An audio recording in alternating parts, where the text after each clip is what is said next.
Good morning students, Gayatri school सासुर के YouTube channel में आप सभी का स्वागत है।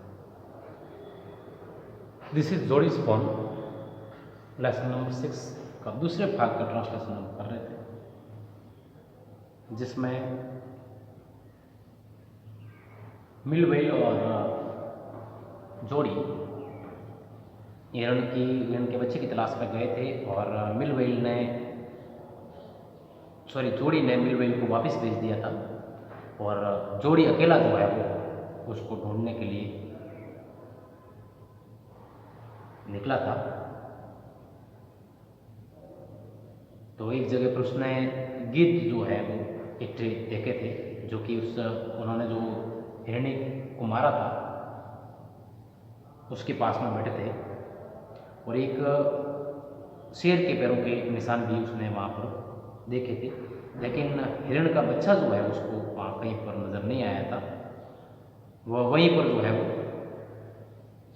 बच्चे को ढूंढ रहा था। अब आज इस वीडियो लेक्चर में हम देखेंगे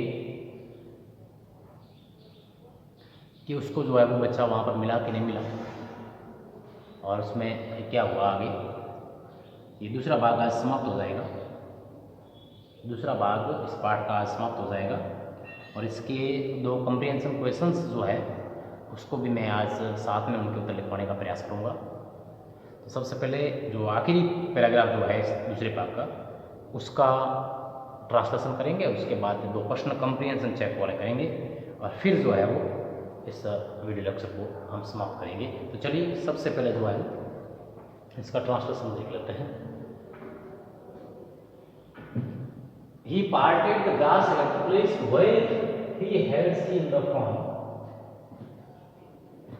वो ढूंढ रहा था वहां पर जोड़ी हिरण के बच्चे को।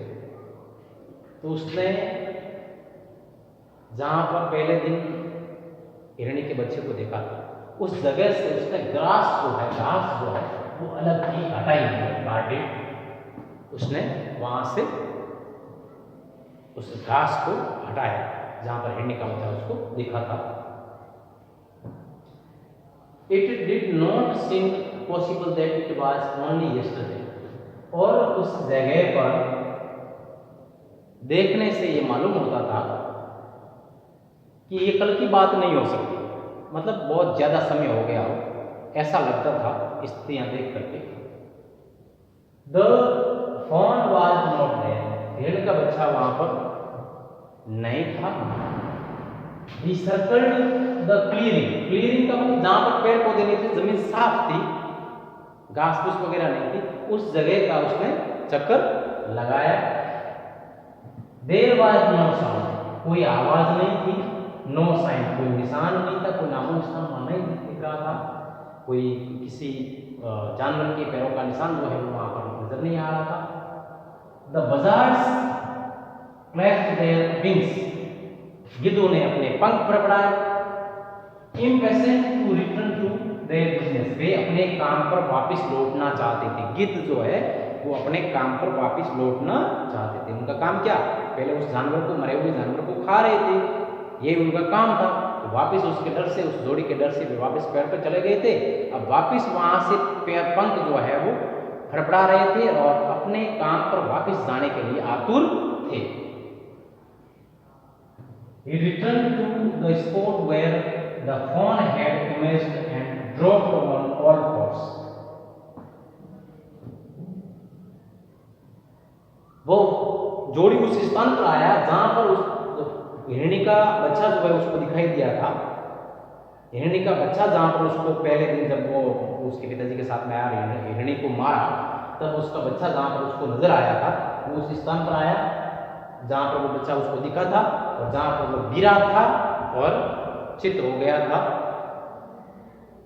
तो उस जगह पर ये आया। स्टडीइंग द सैंड, वहां पर रेत का अध्ययन किया। For the small hoof prints, उस हिरणी के, उस बच्चे के छोटे पद चिन्हों को देखने के लिए उसने वहां की जमीन का अध्ययन किया। The night's rain had washed away all the tracks except those of cat and buzzards. लेकिन रात को जो बरसात हुई थी, उस बरसात ने उस शेर और उस गिद्धों के पैरों के निशान के अलावा सभी निशानों को मिटा दिया था। ये आपका इस सेकेंड पार्ट का जो है वो ट्रांसलेशन, इसको मैं थोड़ा और एक बार में समझाने का प्रयास करूंगा, लेकिन उससे पहले जो ये क्वेश्चन जो है कंप्रीहेंशन चेक वाले वो देख लेते हैं। पहला क्वेश्चन है, Jody didn't want Millwheel with him for 2 reasons, what were they. कहा है कि जोड़ी जो है मिल वेल को अपने साथ 2 कारणों से नहीं रखना चाहता था। उसने 2 कारण बताए थे, उन 2 कारणों से वो उस मिल वेल को अपने साथ में रखना नहीं चाहता था। तो वे कारण क्या क्या है बताना है। तो कारण बताएं स्पष्ट, इसमें टेक्स्ट बुक में आपके लिखा हुआ है, Jody didn't want Millwheel with him because if the fawn was dead और could not be found he didn't want to show his disappointment. पहली बात तो ये थी, अगर हिरण का बच्चा मर गया होगा, मर चुका होगा या नहीं मिला, तो उसको जो निराशा होगी, उस निराशा को वह किसी दूसरे व्यक्ति को दिखाना नहीं चाहता था। एक बात तो ये कारण ये। दूसरा कारण, the second reason was that if fawn was there, अगर दूसरा रीजन ये था कि अगर हिरण का बच्चा वहां पर हुआ, the meeting would be so lovely, तो उसका मिलन जो होगा वो इतना अच्छा होगा, इतना प्यारा होगा, एंड सो सीक्रेट, और इतना गुप्त होगा, that he wouldn't like to share with anyone, जिसको कि वो किसी के साथ बांटना नहीं चाहता। उस मिलन को कोई देखे, उस रहस्य को कोई देखे, ऐसा वो नहीं चाहता था। तो ये 2 कारण थे उसके उस मिल वेल को साथ में रखने का। दूसरा प्रश्न है, why was mill well afraid to leave Jody alone. जब जोड़ी ने मिल वेल को कहा कि आप वापस चले जाओ, घोड़े के चलने के लिए आगे जगह नहीं है और परेशानी आएगी, तो मिल वेल जो है वो भयभीत था, मना कर दिया था उसने, और डर बताया था। डर का किस प्रकार का डर था, क्यों वो छोड़ना नहीं चाहता था, उसके मन में, मिल वेल के मन में उसके प्रति जो है वो जोड़ी के प्रति क्या डर था, तो वो लिख रहा है, तो Millwheel was afraid to leave Jody alone because he might get lost और got bitten by the snake.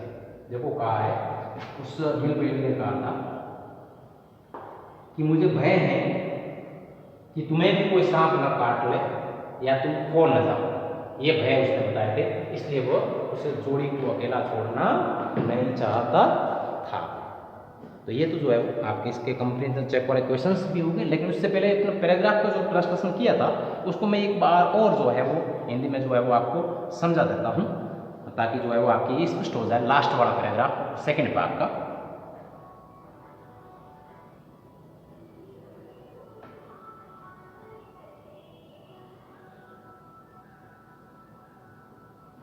उसने जहां मृग शावक को देखा था एक दिन पहले, वहां की घास को एक तरफ हटाया। यह संभव नहीं लगता था कि केवल कल की बात थी। एक दिन में है बहुत सारा परिवर्तन जो है वो एक दिन में ही हो गया था। मृग शावक वहां नहीं था। उसने वृक्ष रहित जगह के चक्कर लगाए, वहां कोई आवाज नहीं थी, कोई निशान नहीं था। गिद्धों ने अपने पंख फड़फड़ाए, वे अपने काम पर वापस जाने को आतुर थे। बस उस स्थान पर लौटा, वो वापस उस स्थान पर लौटा जहां मृग शावक जो है उछला था और चित गिर पड़ा था। उसने छोटे कुकुरों के निशान ढूंढते हुए रेत को ध्यान से देखा, रेत का अध्ययन किया। रात्रि को हुई वर्षा ने शेर व गिद्धों के निशानों के अलावा सारे निशान जो है मिटा दिए थे। तो ये जो है आपका अंतिम पैराग्राफ था सेकंड भाग का, और इसके कंप्रीहेंशन क्वेश्चंस 2 थे, ये कर लिए। तो आप स्क्रीनशॉट ले लें पहले तो इसका, उसके बाद जिसके पास किताब नहीं है वो उसको जूम करके पढ़ने का, ट्रांसलेशन करने का प्रयास करें, समझने का प्रयास करें, अपने स्पेलिंग्स जो याद किए उसकी सहायता से।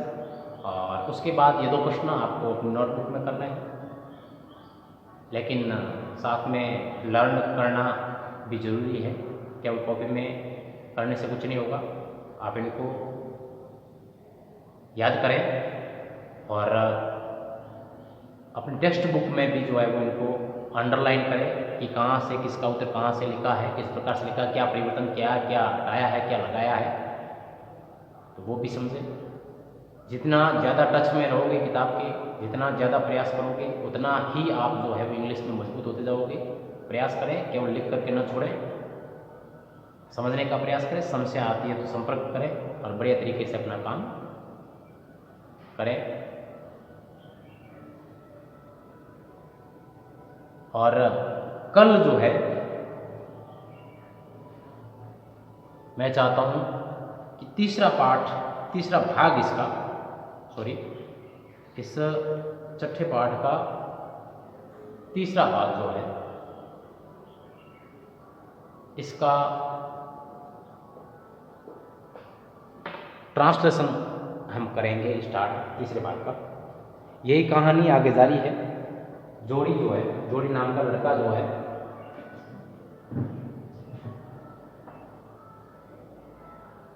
वो जंगल में उस हिरणी के बच्चे की तलाश में गया हुआ है, उसको मिल नहीं रही है। तो इसमें ही आगे हम उसके तीसरे भाग में जानेंगे कि उसने वो ढूंढ पाया उस बच्चे को, नहीं ढूंढ पाया, और आगे कहानी में क्या हुआ। ये लास्ट है शायद, और तीसरा भाग 3 भाग ही है इसके, तीसरा लास्ट है। तो इसमें सब कुछ जो है रिजल्ट निकल जाएगा इसका और मालूम हो जाएगा कि बच्चा हिरणी का मिला कि नहीं मिला। लेकिन मैं चाहता हूं कि अब इसके तीसरा ट्रांसलेशन जब स्टार्ट करें तो आपके तीसरे पार्ट की स्पेलिंग जो है, इस तीसरे भाग की जो स्पेलिंग्स मैंने करवाई है वो स्पेलिंग आपके तैयार हो, जिससे कि जब ट्रांसलेशन करवाया जाए या आप खुद प्रयास जब करो तो उसको आसानी से उस चीज़ को समझ पाओ। बिना स्पेलिंग देखे, बिना ध्यान दिए आप इन चीज़ों को जो है वो नहीं कर पाओगे। इसलिए आप स्पेलिंग तैयार रखें, जिससे कि आपको इस पाठ की विषय वस्तु समझ में आए। अब आगे इस पाठ में क्या होता है, जोड़ी को वो बच्चा हिरणी का मिलता है कि नहीं मिलता है, वो सब इसमें स्पष्ट हो जाएगा। और इसके बाद में इसके पीछे जो है कॉम्प्रिहेंशन चेक वाले क्वेश्चंस भी है, जो कि इसी पाठ में से, इसी तीसरे भाग में से जो है वो पूछे गए हैं। कॉम्प्रिहेंशन चेक वाले क्वेश्चंस 4 प्रश्न हैं, तो उनको तो आपको करना है ही, और वो तभी समझ में आएगा जब ये तीसरा भाग आपके आराम से समझ में आ जाएगा, आसानी से समझ में आ जाएगा। इसके बाद में इसके पीछे जो है वर्किंग विथ टेक्स्ट वाले क्वेश्चंस होंगे, वर्किंग विथ लैंग्वेज होगा, स्पीकिंग, राइटिंग और सब मैटर जो होगा, सब एक्सरसाइजेस जो होगी वो सभी इस पूरे पाठ पर आधारित होगी। और उसमें आपको इस पाठ की विषय वस्तु का समझ में आना बहुत ज़रूरी है। विषय वस्तु अगर आपकी समझ में आई हुई है तो आपको उन एक्सरसाइज को करने में किसी भी प्रकार की परेशानी नहीं आएगी। इसलिए ज़्यादा से ज़्यादा स्पेलिंग तैयार रखें। और वीडियो लेक्चर जिसमें मैंने जो है वो इन 2 भागों का ट्रांसलेशन हम करवा चुके हैं। तो जहाँ हमने 2 भागों का ट्रांसलेशन करवाया है और तीसरे का ट्रांसलेशन करवाएंगे, सभी को ध्यान से आप सुने, वीडियो को बार बार सुने, एकांत में एकाग्रचित होकर के, जिससे कि आपको सब समझ में आ जाए और पूरी इस कहानी की विषय वस्तु आपको समझ में आए और आसानी से आप उन प्रश्नों के उत्तर जो है वो बता सके और पाठ में से ढूंढ करके निकाल सके। तो इन्हीं आशाओं के साथ आज का ये वीडियो लेक्चर जो है वो हम यहीं समाप्त करेंगे। नेक्स्ट वीडियो लेक्चर में तीसरे भाग का ट्रांसलेशन लेकर के मैं कल फिर जो है वो उपस्थित होऊंगा। Thank you.